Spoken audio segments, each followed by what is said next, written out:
Hello and welcome to another video. This is Don't Touch My Mustache. Today we are going to give a little review on this, the Beatles Anthology 8 CDs collection. So, there's the front, there's the back. Review done. No, joking. Yeah, I ordered this from the Beatles website. It's just got the limited edition numbered version with some cards. It was about, I think it was about £100, something like that. Yeah, so love the Anthology. It's what was my gateway into the Beatles when I was 11, and I've been a fan ever since, really. So when this was announced, obviously rumours were abound that this was going to happen this year. So yeah, I'm excited, and obviously this includes the new Anthology 4. Which I have listened to. I listened to it on the way home from work the other night, which was early hours of Saturday morning, I think it was, or the early hours of Thursday night, Friday morning, whatever day it was. Anyway, when it went out, I put on stream and listened to it in the car. Obviously, I had this on order anyway. And I'll get onto that as I get to the review of that little package.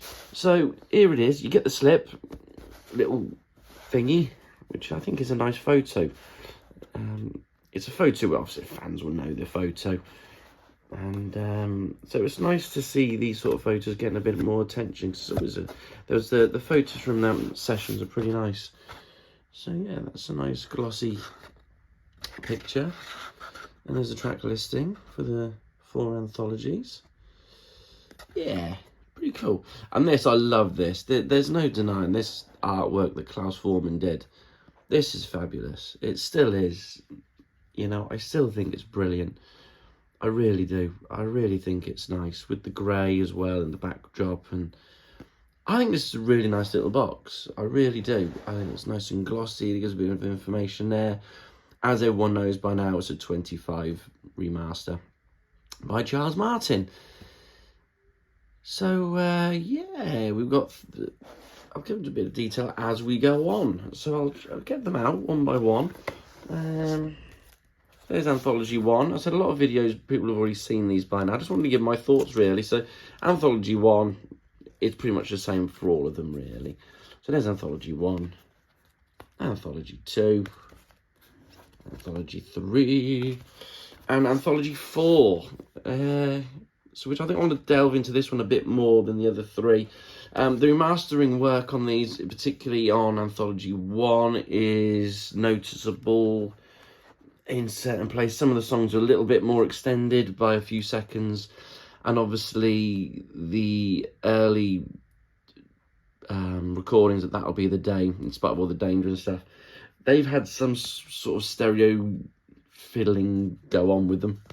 Not hugely different, but noticeable. I said I listened to them when it was announced, because as soon as they were announced, the first 3 seemed to appear straight away on streaming. So I listened to them, and especially Anthology 1, and thought it was very impressive. I thought it was all right, yeah. And you get the remastered Free as a Bird, Real Love on these as well, which I always love those 2 songs. So yeah, it's pretty cool. Pretty cool. So obviously Anthology 4 is the one I think everyone's really talking about. Myself, I'll talk about it as well. It's a nice little there's a booklet in there, gives a bit of information.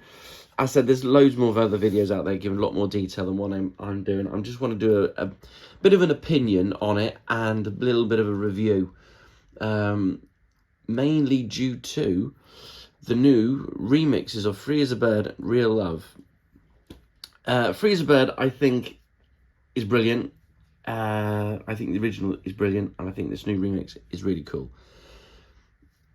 Same goes for Real Love. I think it's a good remix. I think there's good bits about it. I know there's a Real Love in particular I've noticed is getting a bit of flack. But here's the deal, okay? It's an alternative mix. Okay? There is no definitive mix on any Beatles recording anymore, because you've got the monos. If you want to go as far back as the originals and you're trying to track down the originals, there you go. You've got that. So you've got the originals, then you've got the stereos, and you've got the stereo mixes that were made later. and you've got the CD masters, you've got all the cassettes, and then you've got the 2009 remasters in stereo and mono, and then we've started getting into remix territory with Pepper from 2017 onwards, and we've just had the mono box set on vinyl released again this year. That says to me there is no definitive version. You are a fan, you have your own opinion, you pick which other version you like. I think the hatred, particularly for Real Love, is a bit over the top. It's an alternative version. There's about 4 or 5 different versions of Real Love you can listen to.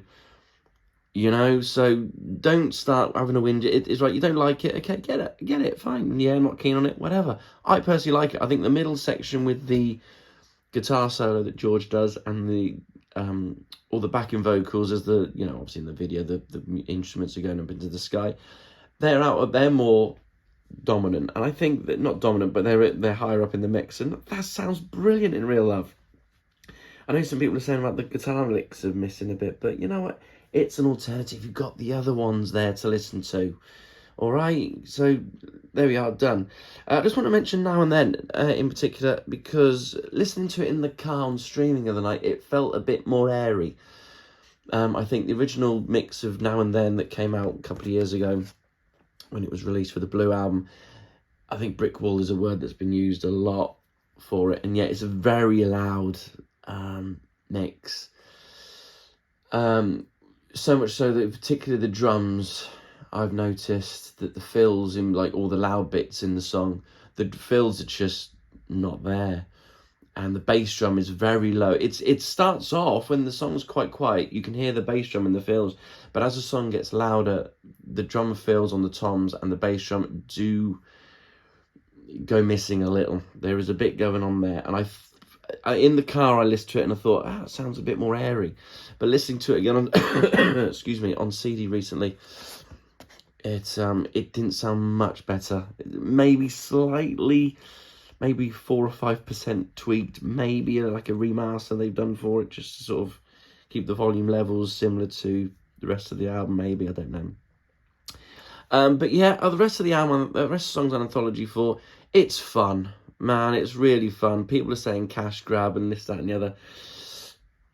Right, okay, there's probably not much out there. I mean, I'm more of an anthology guy. I'm not a deluxe multi-disc kind of guy. I've gone off all that sort of stuff nowadays because I've got to the stage where I don't have time to listen to all the different mixes and different takes and 4 or 5 discs of outtakes.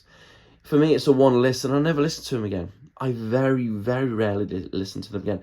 But the Anthology is the highlights, and I think the Anthologies, I've always listened to the Anthology because I do feel like a story and it's a theme. And including Anthology 4. Anthology 4 is basically the bonus tracks of the Anthology. They're the bonus tracks, you know, so you got 2 discs worth of bonus tracks. That's essentially what it is. It's great. I can't, you know, going through the songs, picking them, I was sort of standing there, yeah, it's just an alternative thing. Money is pretty much not much different. I think it's just a piano missing. This Boy is obviously on the Free as a Bird single.